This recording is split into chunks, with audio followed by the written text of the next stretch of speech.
Good evening बच्चों। आज हम पढ़ने जा रहे हैं क्लास 12th के केमिस्ट्री का first chapter, that is solution chapter. पहले हम इस चैप्टर की थ्योरी पढ़ेंगे पूरी की पूरी, फिर बाद में हम इसका न्यूमेरिकल्स करेंगे।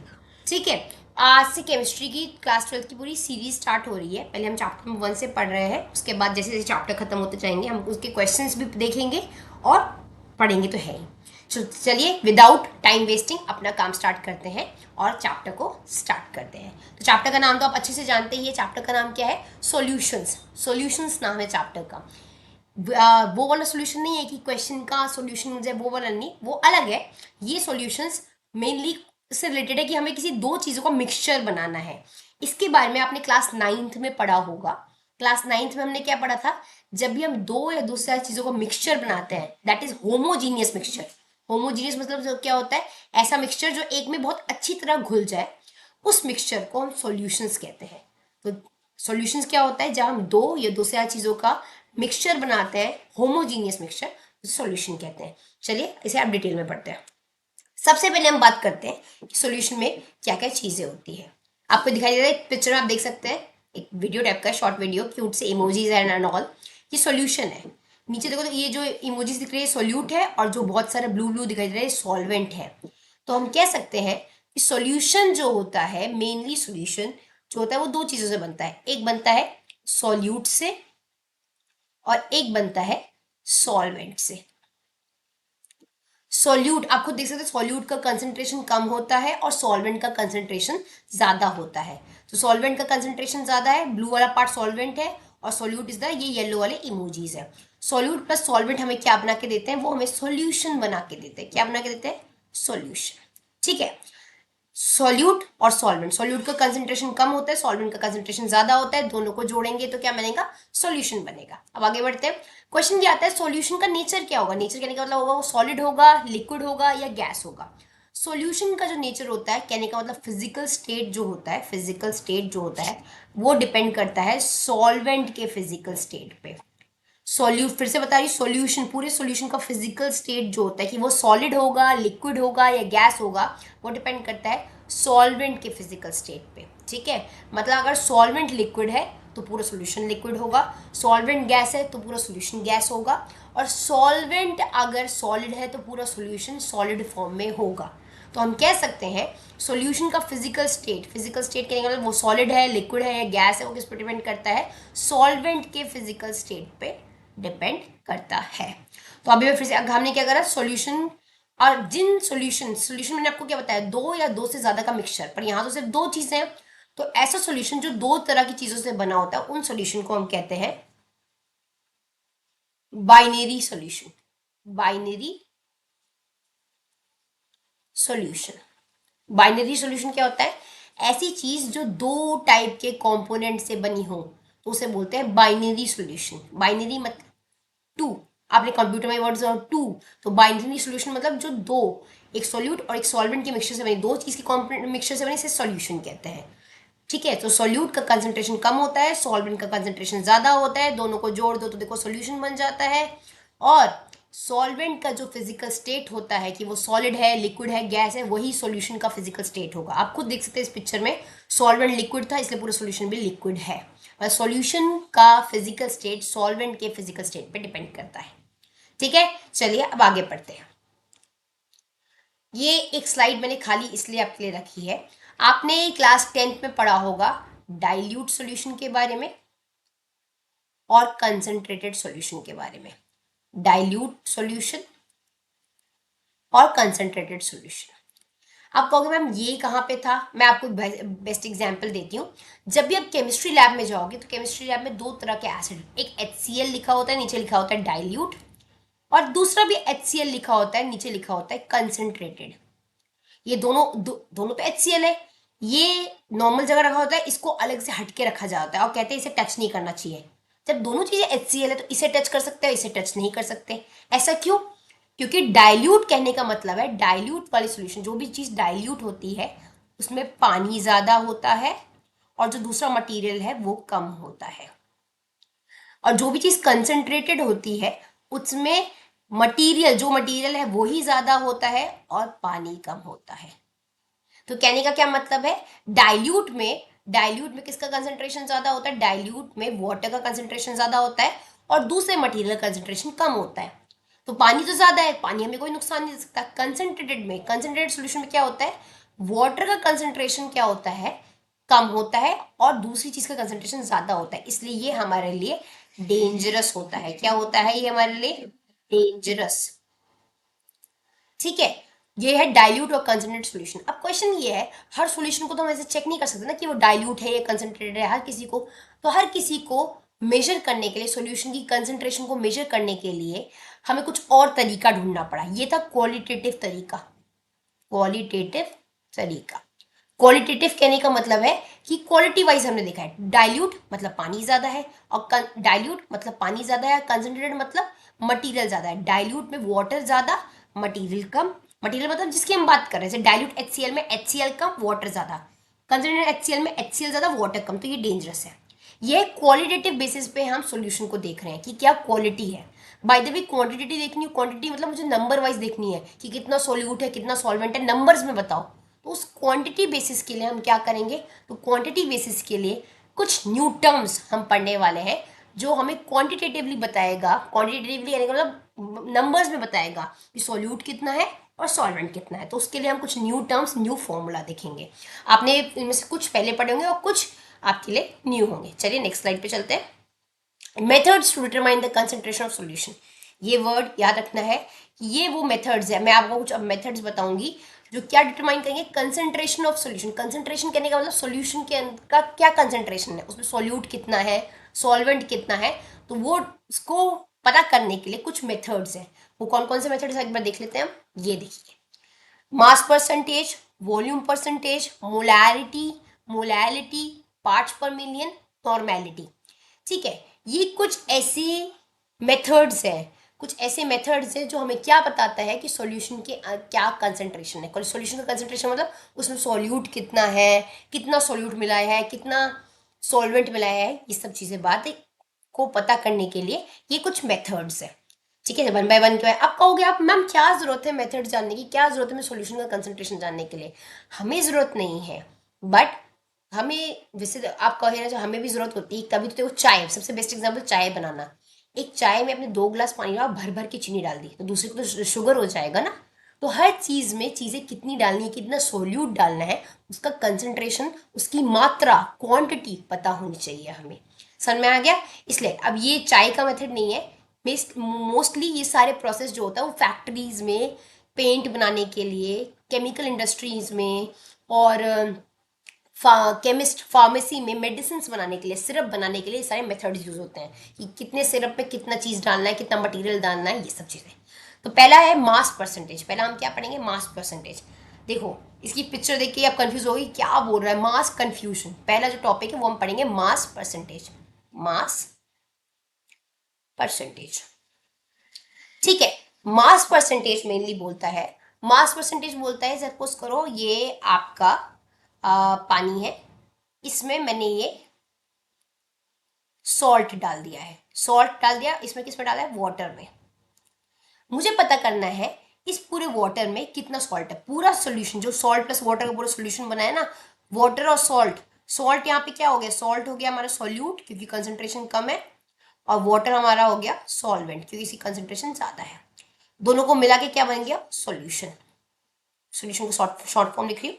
चलो, मुझे पता करना है मैंने कितना ग्राम या कितना परसेंटेज ऑफ नमक डाला है इसमें। ग्राम, ग्राम तो ठीक है मुझे पता है। मैंने सपोज करो, मैंने बोला कि मैंने 5 ग्राम नमक डाला है, 5 ग्राम क्या डाला है? सॉल्ट डाला है। किसमें? 20 ग्राम वाटर में। तो मुझे पता करना है कि कितना परसेंट डाला है ग्राम। 5 ग्राम तो वेट मास है, तो मुझे जानना है मैंने कितना परसेंट डाला है। तो उसके लिए क्या करते हैं? उसके लिए एक फॉर्मूला है। क्या फॉर्मूला है?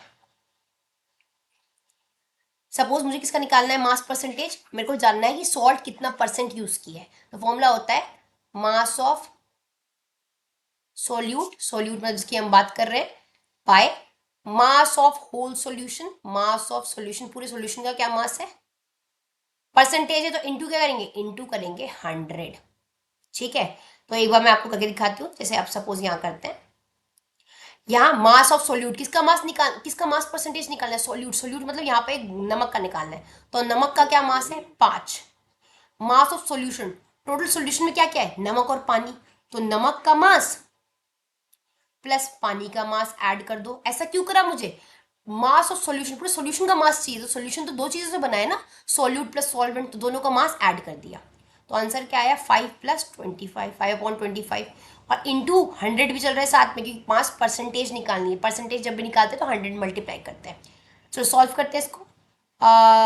5 5 जा 5 20 जा 5 1 जा 5 1 जा, विच मीन्स 20% हमने सॉल्ट डाला है पूरे सॉल्यूशन में। कितना सॉल्यूशन में डाला है, 20% सॉल्ट डाला है। कितना डाला है 20%। तो ये जो 5 ग्राम का मतलब कितना, टोटल परसेंट कितना होता है 100%, तो 100% में से हमने 20% क्या डाला है, सॉल्ट डाला, और 20% कितना ग्राम है 5 ग्राम है। तो मास परसेंटेज का फॉर्मूला क्या होता है, mass of the solute upon the mass of the total solution, solution में दोनों से सबका मास ऐड करो into 100, this is mass percentage. ठीक है, 20%, अगर कोई तुमसे पूछे कि 20% ऑफ सॉल्ट डाला है, ठीक है, ऑफ सॉल्ट डाला है, तो तुम कहोगे कि 20% ऑफ सॉल्ट डाला है इन 100% ऑफ सॉल्यूशन। ठीक है, 20 + 25, एक बार कैलकुलेशन चेक कर लेते हैं। 25 हो गया, 5 5 ज़ा और 5 2 जो 20, ठीक है, ये हो गया डन। 5 1 जो 5 5 2 जो 20, ठीक है। नेक्स्ट मास परसेंटेज पता चल गया आपको, mass of the solute upon mass of the solution into 100। और एक इंपॉर्टेंट चीज नेक्स्ट स्लाइड में बता दूंगी मैं, मास परसेंटेज को, चलो यही बता देती हूँ, मास को हम डब्ल्यू से डिनोट करते हैं। आज न्यू टर्म याद रखना, W, W denote, mass percentage को नहीं, ओनली मास को हम यहाँ डब्ल्यू से डिनोट करते हैं। किसे डिनोट करते हैं, डब्ल्यू से डिनोट करते हैं।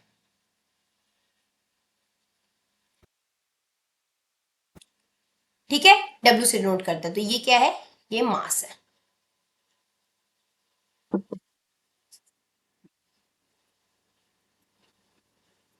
चलिए अब आगे बढ़ते हैं।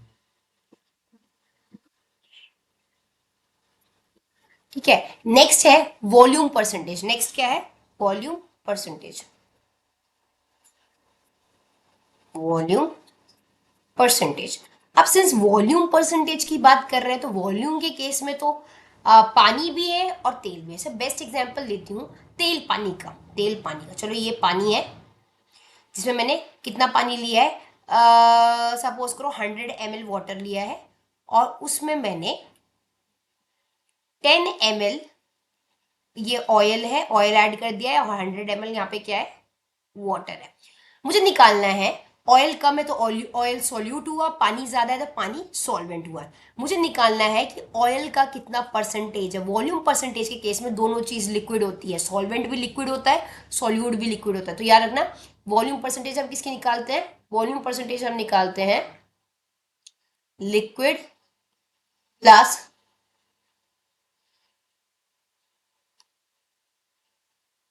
लिक्विड प्लस लिक्विड की। ठीक है, चलिए वॉल्यूम परसेंटेज की बात करते हैं। तो मेरे को क्या निकालना है कि इस पूरे ऑयल वाटर के सॉल्यूशन में ऑयल कितना परसेंट है। तो फॉर्मूला क्या होगा, volume of oil, volume of oil, ठीक है, by total volume of solution, total volume of solution. मैं इसको एक बार रब कर देती हूँ, वेट, मैं एक बार इरेजर सेलेक्ट कर लूँ।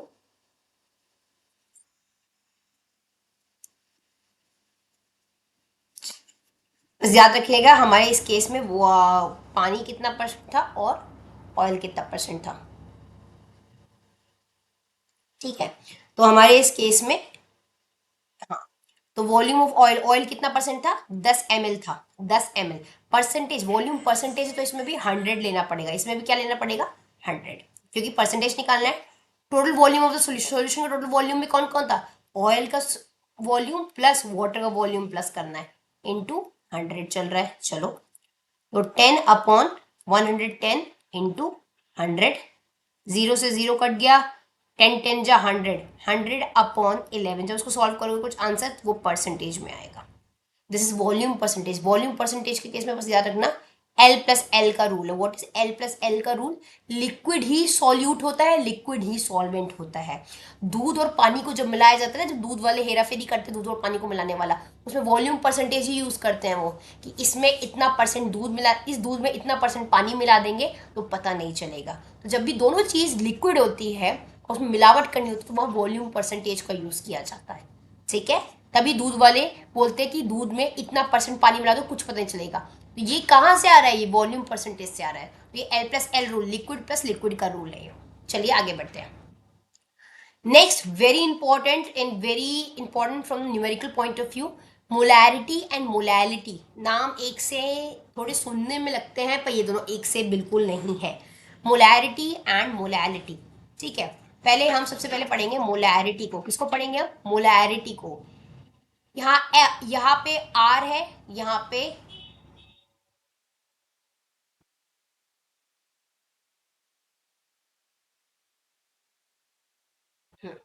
ठीक है, इस केस में आर है। वेट, मेरा पेन थोड़ा खो गया है, इसे ढूंढ लेते हैं। ओ, पेन पेन पेन पेन मिल गया। चलो, पहले हम मोलैरिटी पढ़ते हैं। मोलैरिटी में आर है और मोलैलिटी में एल है। ठीक है, तो सबसे मोलैरिटी आप पिक्चर में भी देख सकते हो, ध्यान से देखो। मोलैरिटी के केस में वॉल्यूम लिक्विड लिया है और ऊपर से एक सॉल्वेंट डाल रहे हैं, MgCO3 सॉल्यूट डाल रहे हैं, सॉरी सॉल्वेंट नहीं सॉल्यूट डाल रहे हैं। तो मतलब मोलैरिटी के केस में एक पक्का पानी वॉल्यूम वाली चीज होगी और एक पक्का मोल्स या मास वाली चीज होगी। तो मोलैरिटी में क्या होता है? मोलैरिटी में होता है moles of solute in volume of solution. यहाँ एमएल आ गया, जैसे एमएल और लीटर आ जाए समझ लो हम किसकी बात कर रहे हैं। जैसे ये एमएल और लीटर आ जाते हैं समझ लो हम बात कर रहे हैं वॉल्यूम की। किसकी बात कर रहे हैं? वॉल्यूम की। तो मोलैरिटी के केस में हम बात करते हैं वॉल्यूम की और मास की। मोल पर लीटर, अभी मोल पर लीटर क्या है मैं आपको बताती हूँ। देखो, केमिस्ट जब भी कोई दवाइयाँ बनाते हैं, सिरप विरप बनाते हैं ना, सिरप, तो सिरप में देखना लिक्विड होता है और लिक्विड थोड़ा थिक थिक होता है। तो लिक्विड में कुछ थिक थिक कुछ चीज़ डाली होगी ना, लिक्विड में कुछ डाला होगा तभी वो थिक हो गया, एकदम मोटा मोटा लिक्विड बन गया। तो कहने का मतलब है कि जब भी केमिस्ट लोग कुछ दवाइयाँ बनाते हैं तो हम मोलैरिटी का बहुत ध्यान रखते हैं। मोलैरिटी का ध्यान रखना मतलब कितने वॉल्यूम में, कितने वॉल्यूम ऑफ पानी में या सॉल्यूशन में कितनी चीज़ें, कितना सॉल्यूट मिलाना है, कितने वॉल्यूम ऑफ इस केमिकल में कितना कितना मास ऑफ सॉल्यूट मिलाना है। तो दो चीज़ों को ध्यान रखते हैं कि कितने वॉल्यूम ऑफ लिक्विड में कितना मास ऑफ सॉल्यूट मिलाना है। जब ये दोनों चीज़ें साथ आ जाए तो हम बात करते हैं, किसकी बात करते हैं? हम बात करते हैं मोलैरिटी की। किसकी बात करते हैं? मोलैरिटी की।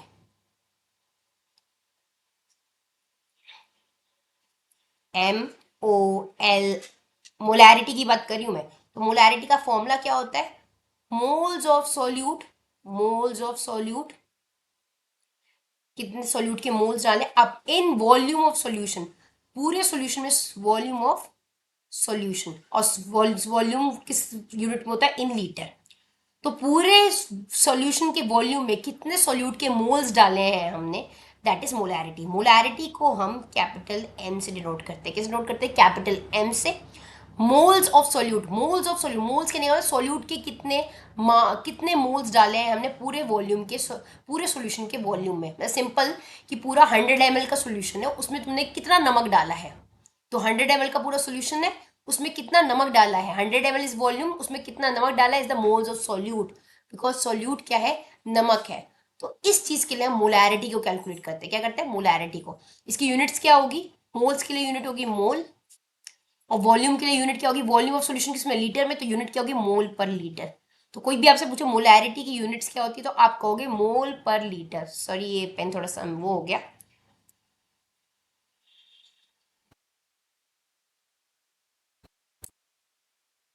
हम्म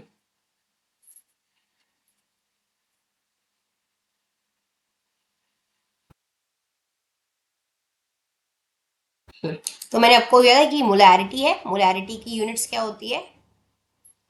M equal to mole per litre. Litre is for volume, mole per moles of solute. चलिए आगे बढ़ते हैं। अब देखो ये पिक्चर क्यों है, ये पिक्चर अगर आप केमिस्ट्री लैब में अभी तक गए नहीं है या आपने टाइट्रेशन, ये टाइट्रेशन तो आपने 11th में भी किया होगा। टाइट्रेशन के लिए ऐसा कुछ बनाया जाता है जिससे हम स्टैंडर्ड सॉल्यूशन बनाते हैं। क्या बनाते हैं हम? Standard solution. ध्यान से देखो, यहाँ हम कुछ मास मेजर कर रहे हैं, सॉल्यूट का कुछ मास वजन मेजर कर रहे हैं, ये वेइंग मशीन है, इस पर मेजर कर रहे हैं। इसे बोलते हैं वॉल्यूमेट्रिक फ्लास्क। क्या बोलते हैं इसको? Volumetric flask.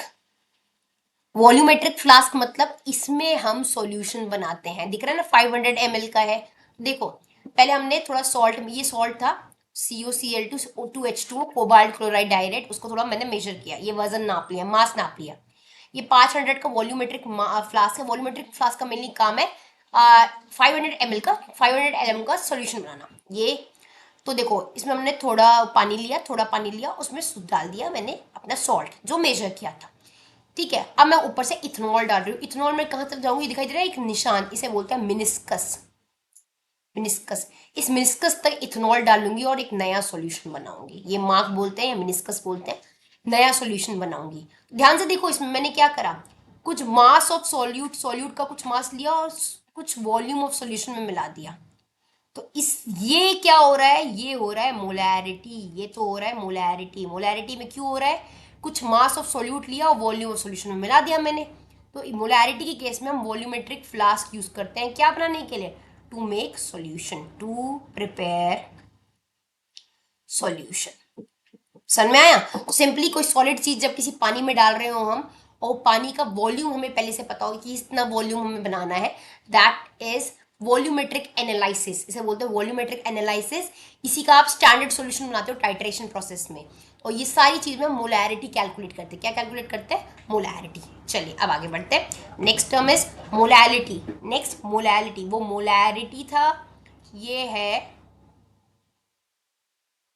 मोलैलिटी। मोलैलिटी कहने का मतलब MOML है यहाँ मोलैलिटी। इसे आपको ध्यान से दिख रहा होगा, स्मॉल m से नोट करते हैं। किससे नोट करते हैं? Small m। सपोज करो तो मोलैरिटी में क्या था? मोलैरिटी में वॉल्यूम था। वॉल्यूम लिक्विड का होता है। अगर मैं जैसे ही इसको थोड़ा हीट करूंगी, टेम्परेचर दूंगी, तो वॉल्यूम तो खराब हो जाएगा, मतलब लिक्विड तो जलना स्टार्ट हो जाएगा। तो मेरा दवाई तो खराब हो गई ना। मुझे ऐसी दवाई चाहिए जो टेम्परेचर चेंज करने पे अपने आप को चेंज ना करे। तो उस केस में टेम्परेचर चेंज करने पे वो अपने आप को सॉल्यूशन चेंज ना करे, तो उस केस में मैं लूंगी मोलैलिटी का साथ। किसका साथ लूंगी? मोलैलिटी। आपको मैम क्या बोल के चले गए आप? मैंने बोला मोलैरिटी में वॉल्यूम वर्ड आ रहा था। कौन सा वर्ड आ रहा था? वॉल्यूम। 500 ml वॉल्यूम जो होता है वो टेम्परेचर पे डिपेंड करता है। मतलब ऑब्वियस है, 1 लीटर पानी लिया, पानी को जलाना स्टार्ट करो, पानी तो कम होता जाएगा, वॉल्यूम कम होता जाएगा। तो मोलैरिटी जो होता है वो टेम्परेचर डिपेंडेंट होता है। ये वर्ड याद रखना, वेरी इंपॉर्टेंट वर्ड। मोलैरिटी जो होता है, मोलैरिटी वो टेम्परेचर पे डिपेंड करता है, डिपेंडेंट होता है। हाँ, टेम्परेचर पे डिपेंडेंट करता है। पर सपोज करो मैंने एक दवाई बनाई जिसको मेरे को टेम्परेचर चेंज करना है, पर मैं ये नहीं चाहती कि इसका वॉल्यूम चेंज हो। मैं नहीं चाहती वॉल्यूम चेंज हो, मैं नहीं चाहती सोल्यूशन एकदम खराब हो, पर मेरे को टेम्परेचर तो उसका चेंज करना ही पड़ेगा। तो उस केस में हम दूसरी चीज लेते हैं, मोलैलिटी। क्या लेते हैं? मोलैलिटी। तो मोलैलिटी क्या होता है? Molality is moles of solute in KG of solvent. तो केजी आ गया, केजी आ गया मतलब सपोज इसमें बोला गया है कि 20 मोल ऑफ NaCl डिजोल्व किया है इन 1000 ग्राम ऑफ वाटर। ठीक है, 1000 ग्राम ऑफ वाटर मतलब ये पानी है, इसमें देखो ऊपर नमक डाल रहे हैं, हम नमक डाल रहे हैं। तो ये पानी जो है सपोज करो 1000 ग्राम है। 1000 ग्राम मतलब कितना केजी? 1 केजी है। और इसमें मैं कितना नमक डाल रही हूँ? 20 मोल नमक डाल रही हूँ। तो फॉर्मूला कैसे अप्लाई होगा? Molarity equal two moles of solute. Moles कितना है? 20 mole upon KG of solvent. KG कितना है? 1 केजी। तो एक, तो कितना मोलैरिटी क्या आया हमारा? 20 आया मोलैरिटी। अब मोलैरिटी की यूनिट क्या है? क्या यूनिट होगी मोलैरिटी की? ऊपर मोल है, नीचे केजी है, तो यूनिट होगी मोल पर केजी। मोल पर केजी किसकी यूनिट है? मोलैलिटी की यूनिट। सिंस यहाँ पे केजी है, मास है, ऊपर मोल्स है, तो केजी को तो टेम्परेचर से कोई फर्क नहीं पड़ता। कोई भी केजी वाली चीज को आपको पानी है, ये मास में आ गया ना, मास की फॉर्म में आ गया, मास को टेम्परेचर से कोई फर्क नहीं पड़ता। तो मोलैलिटी इज टेम्परेचर, सॉरी नहीं लिख दिया, मेरे को टेम्परेचर लिखना था, मास लिख दिया।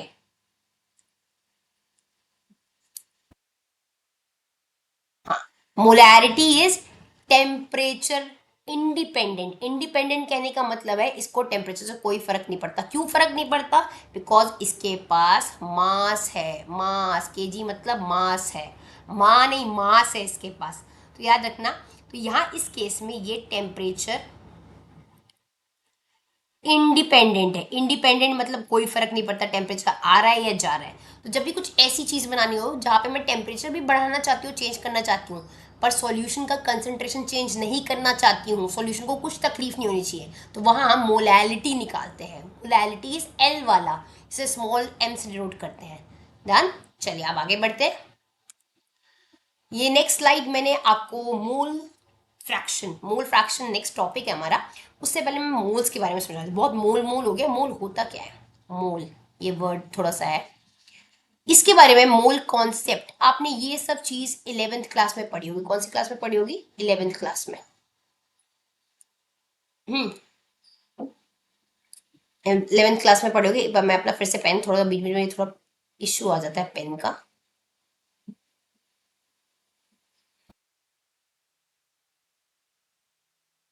मोल कॉन्सेप्ट, चलो। अब मोल कॉन्सेप्ट पे क्या होता है? सपोज मैं आपको बेस्ट एग्जांपल देती हूँ। आपको पता है एक डजन में कितने केले होते हैं? बनानास 12 बनानास होते हैं। ठीक है, 12 बनानास होते हैं। मतलब ये एक बात तो फिक्स है, एक दर्जन में 12 केले, 2 दर्जन में 24 केले, आधा दर्जन में 6 केले। तो एक स्टैंडर्ड फिक्स कर रखा है। इसी तरह एटम्स तो बहुत छोटी चीज है, हम उसको कैसे गिनेंगे? 1 2 3 4 5 6 करके तो नहीं गिन सकते ना। तो एटम्स को गिनने के लिए हमने एक स्टैंडर्ड सोचा, मोल। मोल कहने का मतलब है साइंटिस्ट, ये अवोगाद्रो नाम का एक साइंटिस्ट था। एवोगाद्रो नाम का एक साइंटिस्ट था।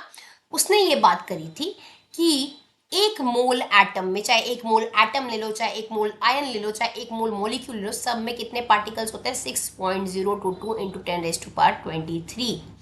मतलब चाहे एक मोल हाइड्रोजन एटम ले लो, चाहे एक मोल पानी ले लो, चाहे एक मोल कुछ भी, एक मोल में हमेशा इतने पार्टिकल्स होंगे। से एक दर्जन में हमेशा 12 केले होते हैं ना, इसी तरह अवोगाड्रो ने कहा एटम चाहे आयन चाहे मॉलिक्यूल, सबका एक मोल में हमेशा इतने ही पार्टिकल्स होंगे। एक स्टैंडर्ड फिक्स कर दिया। इसे बोलते हैं अवोगाद्रो नंबर और इसे कैपिटल एन से डिनोट करते हैं। इसे क्या बोलते हैं? अवोगाद्रो नंबर और इसे कैपिटल एन से डिनोट करते हैं। ये बात किसने दी थी? मैं अवोगाद्रो ने दी थी। ठीक है। अब मोल्स निकाल, क्या बोला? बोला एक मोल का मतलब इतने पार्टिकल्स होंगे। एक मोल में हमेशा इतनी चीजें दिखेंगी। मतलब एक मोल बॉल है आपके पास, एक मोल में इतनी सारी बॉल्स होंगी। ठीक है, चलो। मोल्स निकालने का फॉर्मूला क्या होता है? ये तो मोल है। सपोज करो यही दे दिया कि 4 ग्राम चीजें दी है, 4 ग्राम हाइड्रोजन एटम दिया है तुम्हें। क्वेश्चन है कि 4 ग्राम हाइड्रोजन एटम दिया है तुम्हें। तो 4 ग्राम हाइड्रोजन एटम में कितने मोल्स ऑफ हाइड्रोजन एटम है? 4 ग्राम हाइड्रोजन एटम है, उसमें कितने मोल्स ऑफ हाइड्रोजन एटम है? बहुत ईजी है, फॉर्मूला याद कर लो। ये मोल्स निकालने का फॉर्मूला होता है, जो गिवन मास होता है, गिवन मास अपॉन, अगर एटम दिया तो एटम का खुद का एटॉमिक मास होता है ना, एटॉमिक मास। तो देखो यहां लिख देती हूँ मैं, मोल्स निकाल रही हूँ ना, मोल्स निकाल रही हूँ। किसके मोल्स निकाल रही हूँ? अगर 4 ग्राम हाइड्रोजन एटम है, उसमें कितने हाइड्रोजन के मोल्स है ये निकाल रही हूँ मैं। तो गिवन गिवन मास क्या है? 4 ग्राम, जो क्वेश्चन में गिवन है। और हाइड्रोजन का एटॉमिक मास क्या होता है? 1। तो आंसर क्या आया? 4। आंसर क्या आया? 4। तो 4 मोल्स, तो 4 ग्राम हाइड्रोजन एटम में 4 मोल्स हाइड्रोजन एटम है। एक मोल में कितना एक मोल में कितने पार्टिकल होते हैं? इतने पार्टिकल। तो 4 मोल में कितने होंगे? 4 को इससे मल्टीप्लाई कर दो। सिंपल। बस ये मोस्ट इंपॉर्टेंट ये फॉर्मूला याद रखना है, बहुत इंपॉर्टेंट फॉर्मूला है। हर बार याद रखना, नंबर ऑफ मोल्स निकालने का फॉर्मूला होता है given mass upon atomic mass, अगर एटम की बात कर रहे हैं। Given mass upon molecular mass, अगर मॉलिक्यूल की बात कर रहे हैं। सर मैं एक और एग्जांपल दे दूं, ज़्यादा समझ में आएगा। चलिए, अभी हम मोल की बात कर रहे थे, मोल फ्रैक्शंस बनाने के लिए एक और एग्जांपल देती हूँ। सपोज करो क्वेश्चन ये है कि 4 ग्राम H2O दिया है आपको। 4 ग्राम क्या दिया है? H2O दिया है। H2 दिया, नॉट H2O, H2 दिया है। तो उसमें कितने मोल्स होंगे H2 के, हाइड्रोजन गैस के? तो मोल्स निकालने का फॉर्मूला फिर से, मोल्स निकालने का फॉर्मूला क्या होता है? गिवन मास अपॉन, अब H2 है, H2 मतलब एटम तो नहीं है, molecular mass. Molecular mass, given mass कितना? गिवन मास दिया है 4 ग्राम। एक हाइड्रोजन एटम का मास होता है 1, तो 2 का कितना होगा? 2। डिवाइड करो, आंसर क्या आएगा? 2 मोल्स। कहने का मतलब है 4 ग्राम हाइड्रोजन गैस में 2 मोल हाइड्रोजन, 4 ग्राम का मतलब उसमें 2 मोल हाइड्रोजन है। अब एक मोल में कितने पार्टिकल्स होते हैं? एक मोल में पार्टिकल होते हैं 6.022 इंटू 10⁻23। तो 4 मोल कितने मोल आंसर आया? 2 मोल में कितने होंगे? कुछ नहीं करना, 2 इंटू 6 पॉइंट समथिंग समथिंग इतने मोल्स होंगे। ठीक है, इतने मोल्स होंगे, तो ये बात याद रखना। इसका फॉर्मूला आ गया। मोल्स को हम डिनोट करते हैं, मोल्स को हम किससे डिनोट करते हैं? स्मॉल एन से। मोल्स को हम स्मॉल एन से डिनोट करते हैं। तो सपोज करो, देखो आपको एग्जाम्पल दिया हुआ, बहुत अच्छा एग्जाम्पल है यहाँ पे। एक कंटेनर में मैंने वाटर लिया मैंने 6 मोल। कितने मोल लिया? वाटर 6 मोल। उसमें 2 मोल मैं सॉल्ट डाल रही हूँ, दो मोल, 2 चम्मच में समझ लेना, और 2-3 मोल हम डाल रहे हैं शुगर। मुझे निकालना है मोल फ्रैक्शन। अब नया टर्म जो आपके लिए यूज हुआ है, मोल फ्रैक्शन, जिसको हम एक्स से डिनोट करते हैं। This is not capital x, this is small x. ठीक है, this is small x. Small x से डिनोट करते हैं। स्मॉल एक्स से डिनोट करते हैं, तो मोल फ्रैक्शन हमें सॉल्ट का निकालना है। बहुत इजी है। सॉल्ट के मोल्स, कितने मोल्स है सॉल्ट के? मैं यहाँ लिखती हूँ, सॉल्ट के कितने मोल्स लिए हमने? 2 upon total moles of the solution. Total solution में 3 चीजें हैं, पानी है, शुगर है और सॉल्ट है। तो सॉल्ट के मोल्स प्लस शुगर के मोल्स प्लस पानी के मोल्स, तो आंसर क्या हुआ? कि N is for moles, but हम निकाल रहे हैं मोल फ्रैक्शन। हम क्या निकाल रहे हैं? Mole fraction. में से मिटा देती हूँ वरना आप लोग कंफ्यूज होगी, मैम एन से डिनोट करना है या एक्स से डिनोट करना है। Let me rub this.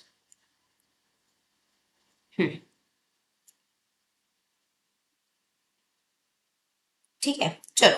तो ये देखो, सॉल्ट किसका मोल फ्रैक्शन निकाल रहे हैं हम? यहाँ पे लिखा हुआ है, मैं यहाँ लिख देती हूँ फिर से। एक्स सॉल्ट, सॉल्ट के मोल फ्रैक्शन निकाल रहे हैं। तो टू सॉल्ट के मोल्स है, सॉल्ट के moles upon total moles. Total moles में 2 3 6 क्यूब सॉल्ट। इस पूरे सोल्यूशन में 3 चीजें हैं, वाटर है, सॉल्ट है, शुगर है, तीनों के मोल्स ऐड कर दिए, तो आंसर आया 2/2 3 5 5 + 6 11। तो इसे सॉल्व करके जो भी आएगा that is the mole percentage of salt. आप इसी तरह मोल परसेंटेज मुझे शुगर का निकाल के दिखाएंगे, शुगर का निकाल के दिखाएंगे। ठीक है, बहुत इजी है। शुगर के मोल्स ऊपर रखिएगा, नीचे टोटल मोल्स। तो फॉर्मूला क्या होता है मोल परसेंटेज का? अगर मोल परसेंटेज का मैं फॉर्मूला बताऊं आपको, तो फॉर्मूला होगा x equal two moles of component, जिसमें कॉम्पोनेंट की बात कर रही हूं, upon total moles of solution, total moles of solution, that is the mole fraction. This is mole fraction. ठीक है, फ्रैक्शन का मतलब आपको खुद पता है ना। सपोज करो, बेस्ट एग्जांपल है, एक केक है, एक केक के एक केक के 4 हिस्से हुए, 4 हिस्से, एक ये इंसान है, एक ये इंसान है। ठीक है, 4 हिस्से हुए। इसने इस इंसान ने केक के 3 हिस्से ले लिया और इस इंसान ने केक का 1 हिस्सा ले लिया, तो फ्रैक्शन क्या बनेगा? इस इंसान का फ्रैक्शन क्या बनेगा? 1/4। इस इंसान का फ्रैक्शन बनेगा 3/4। मतलब जितना पार्ट है अपॉन टोटल पार्ट, जितना पार्ट है upon total part, that is the fraction. जिसके मोल्स की बात कर रहे हैं upon total moles. Mole fraction. अब मुझे बताओ, अगर मैं सॉल्ट का मोल फ्रैक्शन, शुगर का मोल फ्रैक्शन और वाटर का मोल फ्रैक्शन ऐड करूं, तो आंसर क्या आएगा? सबके मोल फ्रैक्शन ऐड कर रही हूं। अरे यार खुद सोचो, शुगर, सॉल्ट, पानी, तीनों मिला के एक ही चीज तो बन रही है ना, एक ही सॉल्यूशन तो बन रहा है ना। शुगर, सॉल्ट, पानी तीनों मिला के एक ही सॉल्यूशन बन रहा है। तो जब भी हम सारे मोल फ्रैक्शन को ऐड करते हैं, सॉल्यूशन में चाहे जितनी भी चीजें हो, अनगिनत चीजें हो, सबकी जब हम मोल फ्रैक्शन ऐड करते हैं तो आंसर आता है यूनिटी। यूनिटी मतलब 1, यूनिटी। तो याद रखो, जब भी हम मोल फ्रैक्शन ऐड करते हैं, अगर मैं एक्स ए प्लस एक्स बी कर रही हूँ प्लस एक्स सी कर रही हूँ, करते जा रही हूँ, प्लस एड कर, तो सबका आंसर 1 आएगा, क्योंकि एट लास्ट हमें यूनिटी, एक ही सॉल्यूशन मिलेगा। कितना सॉल्यूशन मिलेगा? एक ही। That is very important line. Unity मतलब एक ही सॉल्यूशन मिलेगा। आज की वीडियो में हम इतना ही पढ़ेंगे, मोल फ्रैक्शन तक। ठीक है, बाकी के लेक्चर्स हम नेक्स्ट वीडियो से स्टार्ट करेंगे। आपको घर जाके एक काम करना है, जितने टॉपिक्स मैंने पढ़ाए हैं उससे बाद में एनसीईआरटी बुक से रीड कर लेना। मैं आपको एक फंडा और एक ट्रिक बताती हूँ केमिस्ट्री का एक होल कॉन्सेप्ट और एक छोटी सी बात है। सिर्फ एनसीईआरटी से स्टिक रहो, स्टिक टू एनसीईआरटी, क्वेश्चंस उसी के बनाओ, उसे बार बार रीड करो, तुम्हें केमिस्ट्री कभी तुम धोखा देके नहीं जाएगी और आपके अच्छे मार्क्स आने फिक्स है। तो केमिस्ट्री के घबराना नहीं कि क्या क्या पढ़ना है क्या नहीं पढ़ना है, आप सिर्फ इस चीज को एनसीईआरटी से पढ़ो। That's all for today. ठीक है, और अगर वीडियो पसंद आई हो लेक्चर पसंद आया हो तो प्लीज़ मेरे चैनल को सब्सक्राइब करिए, and for more such videos please subscribe to our channel. और आप लोगों को मैं एक बात बताना चाहती हूँ, जैसे इसके बाद आप लोगों को, आपको पता है अब तो मार्क्स के बेसिस पे सिलेक्शन नहीं होता है, अब CUET आ गया है। तो CUET रिलेटेड कुछ भी अपडेट चाहिए, कुछ भी अपडेट चाहिए, काउंसलिंग एंड ऑल, किसी भी चीज़ का वो चाहिए, तो हमारा एक और चैनल है हाउस ऑफ एम्बिशन है, आप उसको सब्सक्राइब कर सकते हैं फॉर फ्यूचर यूज़। इस चैनल पे मैं आपको केमिस्ट्री के लेक्चर्स चैप्टर तो पढ़ाऊंगी, साथ में CUET से रिलेटेड सारे MCQs, जब समय आएगा तो सारे MCQs भी कराऊंगी। तो CBSE का तो कराना ही कराना है, साथ में मैं आपको CUET रिलेटेड MCQ सब कुछ कराऊंगी। Okay, thank you and have a nice day.